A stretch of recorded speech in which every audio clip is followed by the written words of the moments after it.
Florent, tu voulais parler des coachs français, des coachs gourous. Il y a des coachs qui te plaisent là en Ligue 1. Oui, il y a des coachs qui me plaisent. On a dit avec Walid dans l'été que c'était un peu c'est Walid qui en avait fait un avis, la Ligue 1 des coachs. Mais surtout, c'est pas tant la Ligue 1 des coachs. Daniel a expliqué tout à l'heure que oui, on a plutôt maintenant des coachs qui font jouer leurs équipes. On a clairement eu un changement, une révolution même dans notre Ligue 1. Mais j'ai volontairement utilisé le terme gourou parce que je pense aussi qu'il y a une façon différente de coacher et qu'on a dans notre Ligue 1 des exemples de gens qui n'ont pas mis des plombes à mettre en place. On disait tout le temps, à un moment donné, tiens, il faut du temps pour installer quelque chose. Et Gilbert a pris l'exemple de Strasbourg avec Rosénior en disant, le mec, il n'est pas arrivé... Vieira a été débarqué finalement peu de temps avant la reprise. Il n'a pas eu beaucoup de temps. Puis ça marche très bien, très vite. Ça marche très bien très vite pour plein de raisons. D'abord parce que parfois il y a eu du travail qui a été fait avant. Là, c'est dit avec Lens, Lille, avec le travail de Fonseca à Lille, de Hez à Lens, et c'est un héritage important. Mais aussi parce qu'effectivement, ces coachs-là qui ont des staffs importants, le travail technique, quand tu vas sur un entraînement aujourd'hui en Ligue 1, il est beaucoup fait par les adjoints, mais le coach lui-même, en gros, il est là, et j'ai utilisé ce terme dans un after il y a 2 jours, pour donner des intentions, des principes. Et le match de Marseille était intéressant, enfin de Reims à Marseille était intéressant à ce titre, puisqu'on a vu que les joueurs avaient été bousculés par l'ambiance, par l'atmosphère, par l'OM de De Zerbi aussi, qui lui-même est un gourou d'ailleurs. Et Elsner leur a dit à la mi-temps, et semblait leur avoir dit même avant, et les joueurs l'ont dit eux-mêmes dans les interviews à la mi-temps, en gros, on n'a pas de raison d'avoir peur, on nous demande de jouer haut, d'aller presser, il y a moyen, ils n'ont pas été si forts que ça en face, il y a moyen de le faire. Et à ce titre, Elsner fait ce que Steele fait, puisqu'on parlait des produits à mettre en place là, avec Christophe Boucher sur la Ligue 1 et sur la télévision, et sur les programmes à mettre en place. Reims, c'est marrant, laissait beaucoup d'ouverture, et il y avait des sujets sur Steele, et on a découvert un peu ce management très dur, cette façon de parler, Steele avant le match au PSG, qui remontait ses joueurs comme des pendules, et ça marchait. Et en fait, les coachs, toute la partie technique évidemment bien importante, mais gérée par des staffs pléthoriques. Et le coach numéro 1, le head coach, aujourd'hui, peut être et doit être une sorte de gourou. De Zerbi, il l'est, pour dire aux joueurs, en gros, les gars, moi je vous lâcherai pas, je suis sur votre dos, si vous courez pas, je vous sors. Donc De Zerbi, effectivement, Elsner, même si c'est un style un peu différent, Luis Enrique, à sa façon, en est un. Et je dirais même que certains coachs qui ont moins la hype et qui sont moins costauds peut-être pour nous tactiquement, comme Comboiré, sont un peu dans cet état d'esprit. Donc aujourd'hui, et c'est pas plus mal, pour ces générations qui sont un peu dures à éduquer, je dirais, et à tenir, ces vestiaires qui sont pas simples, oui, ces coachs gourous sont assez intéressants, et je pense qu'aujourd'hui, en dehors de tout le travail évidemment technique, de toute la formation, de tout ce dont bénéficient ces coachs, il faut que tu prennes les joueurs très vite, que tu aies des intentions, que tu leur mettes dans la tête et que tu les envoies sur le terrain comme à la guerre. Carrément, Daniel, comme à la guerre. est-ce que tu es d'accord En gros, avec Florent? pas tonne. Écoute, la Part en vérité, campagne. je crois que ça n'est même plus un sujet aujourd'hui. Parce que on a tourné depuis au moins 3-4 ans la page du football ennuyeux en France. La nouveauté, c'est qu'on est à 18 sur 18 maintenant. Ouais, on peut peut-être... t'enlèves qui? Derzac, Ah oui. je pense qu'il va commencer à être un peu 17 sur 18. Ouais. Allez, plus dur. on parle quand même d'une immense majorité qui, de toute façon, voit le foot comme on avait envie qu'il soit et comme il est, on va dire, pratiqué un peu partout en Europe maintenant. Alors attention, ça donne un autre stéréotype. Le côté intensité, on cherche à décrypter tactiquement. Ah, mais l'autre, il met son latéral qui vient dans le milieu. Oui, enfin, aujourd'hui, quasiment tous les coachs font à peu près la même chose.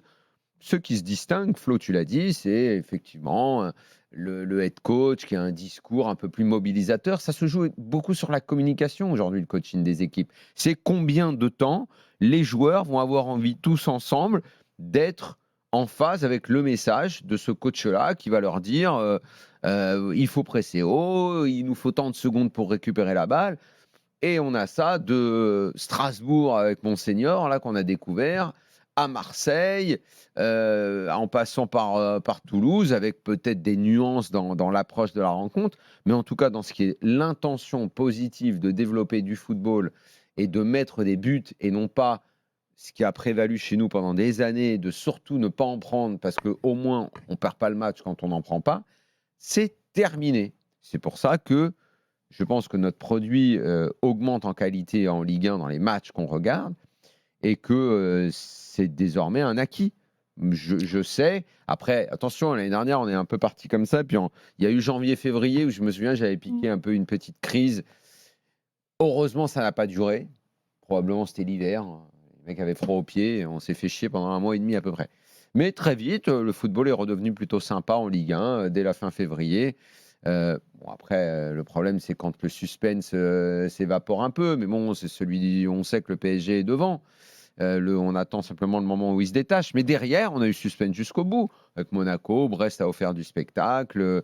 Il y a eu des déceptions, des équipes satisfaisantes. Mais il s'est passé quelque chose à peu près tout le temps. Et tous les coachs, tu as raison, il y a eu l'héritage Fonseca. Même en coach français, Genesio est un entraîneur qui veut que ça joue au ballon, qui veut qu'on s'amuse. Plus que le fait de jouer et de vouloir marquer, effectivement, et d'aller, c'est aussi la façon de dire qu'il faut courir, de leur dire qu'il faut y aller, de leur dire qu'on ne s'arrête pas. Je veux dire que par là qu'on peut y arriver même contre une équipe très forte. Tu vois, aujourd'hui, pour le Paris Saint-Germain, tu peux être vite challengé par n'importe quelle équipe qui se dit c'est pas grave si ce match-là, d'ailleurs, il est peut-être perdu dans notre, on va dire, programme, mais on va y aller. On va tenter un truc. Là, d'ailleurs, je sais pas si juste un point. On retrouve l'interview lue récemment de ce préparateur physique qui battait un peu en brèche l'idée que le nombre de matchs, les mecs étaient cramés et tout ça, et qui disait qu'à part une poignée de joueurs. Oui, c'était dans l'équipe il y a 2-3 jours. Ouais, ce serait bien qu'on laisse ce gars-là.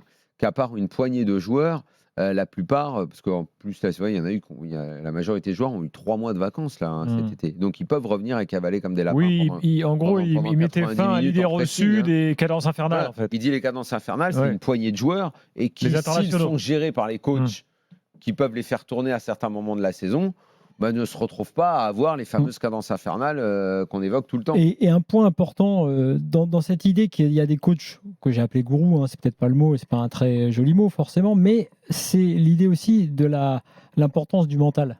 C'est-à-dire que de plus en plus, des joueurs ont même des cellules propres à eux, tu sais, parfois.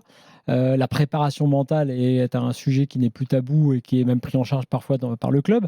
Et c'est de se dire qu'une fois que tout le reste du travail est fait, comme le dit Daniel, c'est de la communication interne et donc du coaching mental. Et à ce titre, si vous avez vu le doc sur Marie-Josée Pérec, dans lequel apparaît John Smith, c'est assez marrant parce que tout le monde va voir John Smith à un moment donné. Enfin, il y a plein d'athlètes qui vont le voir. C'était le coach à la mode. Le coach à la mode. Et en fait, à tout Bolden, je crois que c'est lui il y a plusieurs athlètes qui en parlent et qui se marrent un peu en disant mais il y avait, je sais pas, il parle d'un adjoint qui les faisait bosser. Et il dit John, il nous rentrait dans la tête surtout. Et John Smith, par exemple, il donnait une liste de bouquins à lire, tu sais, sur la nutrition et parfois des choses plus vastes. Et puis il y avait le mégaphone. Tu sais, il avait pris son mégaphone et en gros, il les pourrissait pendant des heures avec son mégaphone. Et Bolden, ou je crois que c'est lui, a expliqué non pas que c'était un mauvais coach technique, mais il disait franchement, c'est pas vraiment la technique. Le plus important. En fait, John Smith, dont on disait que c'était le grand coach, en fait, il est surtout rentré dans la tête, y compris de Marie-Josée Pérec et des autres, pour leur faire croire qu'ils allaient être les meilleurs du monde, même quand ce n'était pas forcément le cas. Et Rosenior à Strasbourg, les joueurs le disent, et comme ils sont tous très jeunes, c'est en gros, les mecs, maintenant, c'est dans votre tête, c'est comportement élite. Oui, bien sûr. Voilà, ils répètent ça tout le temps.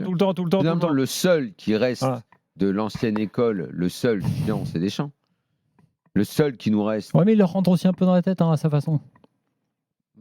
C'est ce que je t'ai dit hier sur les joueurs moyens. Dans la tête des bons joueurs, c'est ça. Non, c'est ce que je disais, c'est d'un moyen, il fait croire que ça peut être un sauveur. Je pense que ça a duré, ça a beaucoup duré. La France a eu des résultats, il faut lui accorder ça, mais tout finit toujours par se fatiguer, c'est sûr que c'est long. Là. Je pense que Deschamps est arrivé au bout du chemin et qu'il va faire les années de trop maintenant.